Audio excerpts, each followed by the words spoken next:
تجارت کے لیے ملک شام گئے ہوئے تھے۔ یہ وہ زمانہ تھا جب رسول اللہ صلی اللہ علیہ وآلہ وسلم نے قریش اور ابو سفیان سے ایک وقتی عہد کیا ہوا تھا۔ جب ابو سفیان اور دوسرے لوگ ہرقل کے پاس ایلیا پہنچے، جہاں ہرقل نے دربار طلب کیا تھا، اس کے گرد روم کے بڑے بڑے لوگ بیٹھے ہوئے تھے۔ ہرقل نے ان کو اور اپنے ترجمان کو بلوایا، پھر ان سے پوچھا کہ تم میں سے کون شخص مدعی رسالت کا زیادہ قریبی عزیز ہے؟ ابو سفیان کہتے ہیں میں بول اٹھا کہ میں اس کا سب سے زیادہ قریبی رشتہ دار ہوں۔ ہرقل نے حکم دیا، اس کو میرے پاس میرے قریب لا کے بٹھاؤ اور اس کے ساتھیوں کو اس کی پیٹھ کے پیچھے بٹھا دو، اور پھر اپنے ترجمان سے کہا کہ ان لوگوں سے کہہ دو میں ابو سفیان سے اس شخص کے حالات پوچھتا ہوں، اگر یہ مجھے کسی بات میں جھوٹ بول دے تو تم اس کا جھوٹ ظاہر کر دینا۔ ابو سفیان کا قول ہے کہ خدا کی قسم، اگر مجھے یہ غیرت نہ آتی کہ یہ لوگ مجھ کو جھٹلائیں گے تو میں آپ صلی اللہ علیہ وآلہ وسلم کی نسبت ضرور غلط کوئی سے کام لیتا۔ خیر، پہلی بات جو ہرقل نے آپ سے پوچھی وہ یہ کہ اس شخص کا خاندان تم لوگوں میں کیسا ہے؟ میں نے کہا وہ تو بڑے اونچی عالی نسب والے ہیں۔ کہنے لگا اس سے پہلے بھی کسی نے تم لوگوں میں ایسی بات کہی تھی؟ میں نے کہا نہیں۔ کہنے لگا اچھا، اس کے بڑوں میں کوئی بادشاہ ہوا ہے؟ میں نے کہا نہیں۔ پھر اس نے کہا بڑے لوگ اس کی پیروی اختیار کر رہے ہیں یا کمزوروں نے کی ہے؟ میں نے کہا نہیں، کمزوروں نے۔ پھر کہنے لگا اس کے تابع دار روز بڑھتے جاتے ہیں یا کوئی ساتھی پھر بھی جاتا ہے؟ میں نے کہا نہیں۔ کہنے لگا کیا اپنے اس دعوے سے پہلے کبھی اس نے جھوٹ بولا؟ میں نے کہا نہیں، اور اب ہماری اس سے ایک مقررہ مدت ٹھہری ہوئی ہے، معلوم نہیں وہ اس میں کیا کرنے والا ہے۔ میں اس بات کے سوا اور کوئی اس گفتگو میں شامل نہ کر سکا۔ ہرقل نے کہا کیا تمہاری اس سے کبھی لڑائی بھی ہوئی ہے؟ ہم نے کہا ہاں۔ بولا پھر تمہاری اس جنگ کا کیا حال ہوتا ہے؟ میں نے کہا لڑائی ڈول کی طرح ہے، کبھی ہم سے جیت لیتے ہیں اور کبھی ہم ان سے جیت لیتے ہیں۔ ہرقل نے پوچھا وہ تمہیں کس بات کا حکم دیتا ہے؟ میں نے کہا وہ کہتا ہے کہ صرف ایک اللہ ہی کی عبادت کرو، اس کا کسی کو شریک نہ بناؤ، اپنے باپ دادا کی باتیں چھوڑ دو اور ہمیں نماز پڑھنے، سچ بولنے، پرہیزگاری اور صلح رحمی کا حکم دیتا ہے۔ پھر ہرقل نے اپنے ترجمان سے کہا ابو سفیان سے کہہ دو کہ میں نے تم سے اس کا نسب پوچھا تو تم نے کہا وہ ہم میں عالی نسب اور پیغمبر اپنے عالی نسب میں ہی بھیجے جایا کرتے ہیں۔ میں نے تم سے پوچھا کہ یہ بات تمہارے اندر اس سے پہلے کسی اور نے بھی کہی تھی تو تم نے جواب دیا نہیں۔ تب میں نے کہا کہ اگر یہ بات اس سے پہلے کسی نے کہی ہوتی تو میں سمجھتا کہ اس شخص نے بھی اس بات کی تقلید کی ہے جو پہلے کہی جا چکی ہے۔ میں نے تم سے پوچھا اس کے بڑوں میں کوئی بادشاہ بھی گزرا ہے؟ تم نے کہا نہیں۔ تو میں نے کہا کہ ان کے بزرگوں میں سے کوئی بادشاہ ہوا ہوگا تو میں کہہ دوں گا کہ وہ شخص اپنے آباء و اجداد کی بادشاہت اور ان کا ملک حاصل کرنا چاہتا ہے۔ اور میں نے تم سے پوچھا کہ اس بات کے کہنے سے پہلے تم نے کبھی اس کو دروغ گوئی کا الزام لگایا؟ تو تم نے کہا نہیں۔ تو میں نے سمجھ لیا جو شخص آدمیوں کے ساتھ دروغ گوئی سے بچے وہ اللہ کے بارے میں کیسے جھوٹی بات کہہ سکتا ہے۔ اور میں نے تم سے پوچھا کہ بڑے لوگ اس کے پیرو ہوتے ہیں یا کمزور آدمی؟ تو تم نے کہا کہ کمزور اس کی اتباع کرتے ہیں۔ تو یہی لوگ پیغمبروں کے متبعین ہوتے ہیں۔ اور میں نے تم سے پوچھا کہ اس کے ساتھی بڑھ رہے ہیں یا کم ہو رہے ہیں؟ تم نے کہا وہ بڑھ رہے ہیں۔ اور ایمان کی کیفیت یہی ہوتی ہے حتیٰ کہ وہ کامل ہو جاتا ہے۔ اور میں نے تم سے پوچھا کہ آیا کوئی شخص اس کے دین سے ناخوش ہو کر مرتد بھی ہو جاتا ہے؟ تم نے کہا نہیں۔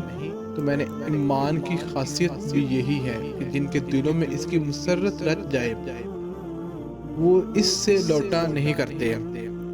اور میں نے تم سے پوچھا کہ آیا وہ کبھی عہد شکنی کرتے ہیں؟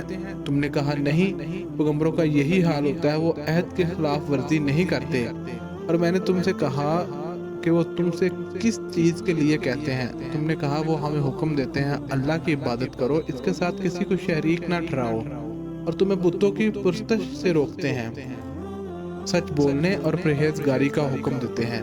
لہذا اگر یہ جو باتیں تم کہہ رہے ہو یہ سچ ہے تو ان قریب وہ اس جگہ کا مالک ہو جائے گا جہاں میرے یہ دونوں پاؤں ہیں۔ مجھے معلوم تھا کہ وہ پیغمبر آنے والا ہے، مگر مجھے یہ معلوم نہیں تھا وہ تمہارے اندر ہوگا۔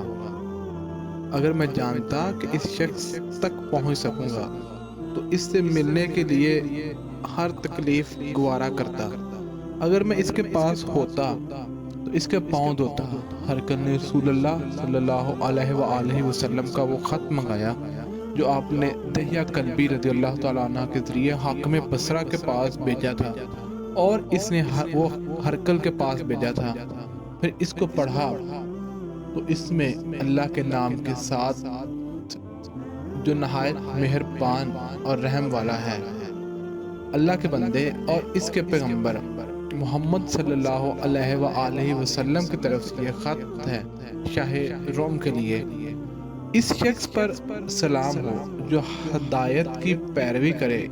اس کے بعد میں آپ کے سامنے دعوت اسلام پیش کرتا ہوں۔ اگر آپ اسلام لے آئیں گے تو سلامتی نصیب ہوگی، اللہ آپ کو دوہرا ثواب دے گا، اور اگر آپ روگردانی کریں گے تو آپ کی ریا کا گناہ بھی آپ پر ہی ہوگا۔ اور اے اہل کتاب، ایک ایسی بات پر آ جاؤ جو ہمارے اور تمہارے درمیان یکساں ہے، وہ یہ کہ ہم اللہ کے سوا کسی کی عبادت نہ کریں اور کسی کو اس کا شریک نہ ٹھہرائیں، اور نہ ہم میں سے کوئی اس کو خدا کے سوا اپنا رب بنائے۔ پھر اگر وہ اہل کتاب منہ پھیر لیں تو تم ان سے کہہ دو کہ ہم تو ایک خدا کی اطاعت گزار ہیں۔ ابو سفیان کہتے ہیں جب ہرقل نے جو کچھ کہنا تھا کہہ دیا اور خط پڑھ کر فارغ ہوا تو اس کے ارد گرد بہت شور و غبار ہوا، بہت سی آوازیں اٹھی اور ہمیں باہر نکال دیا گیا۔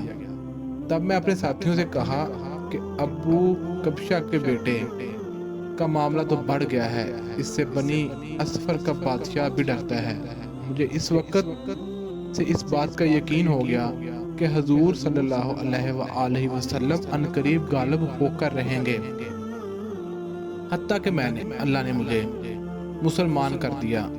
ابن نطور ایلیا کے حاکم ہرقل کے صاحب اور شام کے نصارہ کا لارڈ پادری بیان کرتا تھا کہ ہرقل جب ایلیا آیا ایک دن صبح کو پریشان اٹھا، اس کے درباریوں نے دریافت کیا کہ آج ہم آپ کی حالت بدلی ہوئی پاتے ہیں۔ ابن نطور کے بیان ہے کہ ہرقل نجومی تھا اور علم نجوم میں پوری مہارت رکھتا تھا۔ اس نے اپنے ہم نشینیوں کو بتایا کہ میں نے آج ستاروں پر نظر ڈالی تو دیکھا کہ ختنہ کرنے والوں کا بادشاہ ہمارے ملک پر غالب آ گیا ہے۔ اس زمانے میں کون لوگ ختنہ کرتے تھے؟ انہوں نے کہا کہ یہود کے سوا کوئی ختنہ نہیں کرتا، سو ان کی وجہ سے پریشان نہ ہوں، سلطنت کے تمام شہروں میں یہ حکم لکھ بھیجیے کہ وہاں جتنے یہودی ہوں سب قتل کر دیے جائیں۔ اور لوگ انہی باتوں میں مشغول تھے کہ ہرقل کے پاس ایک آدمی لایا گیا جسے شاہ غسان نے بھیجا تھا۔ اس نے رسول اللہ صلی اللہ علیہ وآلہ وسلم کے حالات بیان کیے۔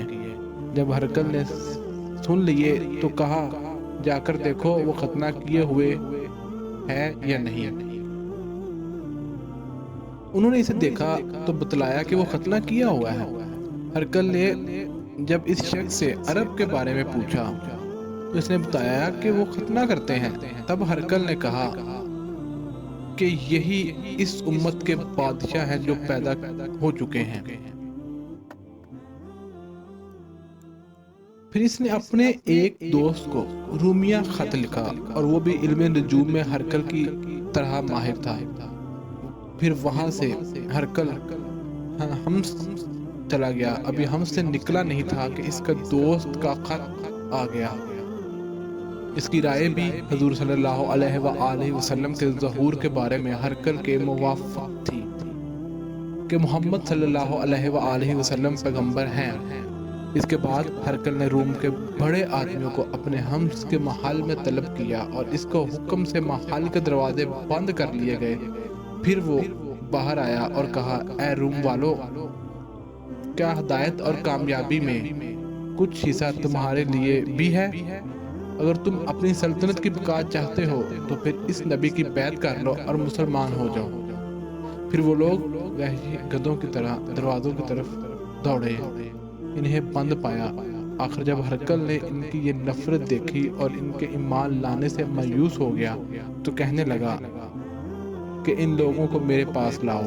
تو اس نے کہا کہ میں نے جو بات کہی تھی اس سے تمہاری دینی پختگی کی آزمائش مقصود تھی، سو وہ میں نے دیکھ لی۔ تب وہ سب کے سب اس کے سامنے سجدے میں گر پڑے اور اس سے خوش ہو گئے۔ بالآخر ہرکل کی آخری حالت یہی رہی۔ ابو عبیدہ کہتے ہیں کہ اس حدیث کو سہلہ بن کسان، یونس اور معمر نے بھی زہری سے روایت کیا ہے۔ صحیح بخاری حدیث نمبر